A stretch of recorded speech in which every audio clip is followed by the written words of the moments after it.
పీఠాధిపతులు కూడా మీరు అన్నట్లు ఇందాక మీరు చెప్పినట్లుగా ఈ దేశంలో ఉన్న పీఠాధిపతులు తిరుమల పవిత్రత పైన దృష్టి సారించి ఖచ్చితంగా దానికి సంబంధించిన విధి విధానాలు, కొత్త విధి విధానాలు రూపకల్పన చేయాలి.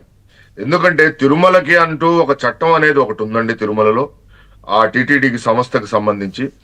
ఆ చట్టంలో కొన్ని పాత ఇప్పుడు టెక్నాలజీ లేకముందు ఏర్పాటు చేసిన చట్టాలు అవన్నీ. ఇప్పుడు టెక్నాలజీ వచ్చిన సందర్భంగా ఈ టెక్నాలజీకి ఎట్లా టిటిడిని అనుసంధానం చేస్తూ దానికి చట్టాలు రూపకల్పన చేయాలో, ఎందుకంటే టిటిడికి సంబంధించి ప్రత్యేకమైన విధి విధానాలు అనేది ఉన్నాయి. మరి 1960 నుంచి వాటికి సంబంధించిన రూపకల్పనలు జరిగినాయి.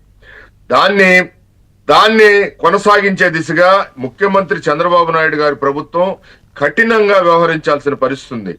ఎందుకంటే మనం ఈ అచ్చారావు అనే అతను, అచ్చారావు అలియాస్ బాబ్జీ, ఇతను వైసీపీ నాయకుడు.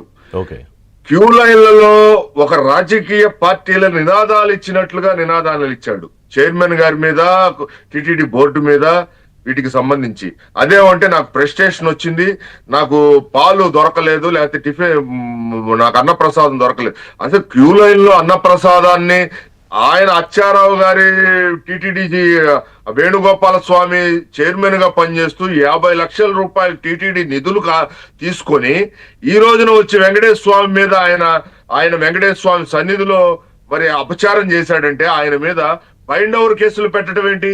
కూటమి ప్రభుత్వం ఎంత మంచి ప్రభుత్వం అని చెప్పి చెప్పుకుంటే మాత్రం బైండ్ ఓవర్ కేసులు పెట్టడం కరెక్ట్ కాదు. ఖచ్చితంగా వాళ్ళ మీద క్రిమినల్ చర్యలు, కేసులు కట్టాలి. ఎందుకంటే టిటిడి ప్రతిష్టని జగన్మోహన్ రెడ్డి వైసీపీ పార్టీ పెట్టిన దగ్గర నుంచి, వైసీపీ పార్టీ అధికారంలో వచ్చిన దగ్గర నుంచి ఎంత భ్రష్టత్వం పట్టాలో, మరి అఖిలాండ కోటి బ్రహ్మాండ నాయకుడిని మీద మరి వైసీపీ పింకు డైమండ్ దగ్గర నుంచి చూస్తే మరి ఆ రోజున ఎందుకు కాదు ఇప్పుడు శ్రీధర్ శర్మ గారు రాజకీయాలు చేసుకోవచ్చు, రకరకాల వేదికలు ఉంటాయి అంటే ఎందుకని తిరుమల తిరుపతి దేవస్థానాన్ని వేదికగా చేసుకుని రాజకీయాలు చేయాలనుకుంటున్నారు? అంటే ఏదో ఉంది దాని వెనకాల. దీని వెనకాల అప్పట్లో రమణ దీక్షితులు గారిని పదవీ విరమణ చేయించిన దగ్గర నుంచి పింక్ డైమండ్ అనేది తీసుకొచ్చి ఆపరేషన్ గరుడ పేరుతో ఒక కుట్ర జరిగింది గతంలో. ఆ కుట్రని ప్రజలు నమ్మి వైఎస్ జగన్మోహన్ రెడ్డి గారికి ప్రభుత్వానికి పట్టం కట్టారు. 2019 నుంచి 2024 వరకు ఆ పట్టం కట్టిన క్రమంలో ఎంత దారుణాలు చేశారో, అన్య మతస్థుల్ని చైర్మన్ గా చేయటం, కరుణాకర్ రెడ్డిని, అన్య మతస్థుడు వైవి సుబ్బారెడ్డిని మరి చేశాడు. ఆయన కూడా అన్య మతస్థుడా?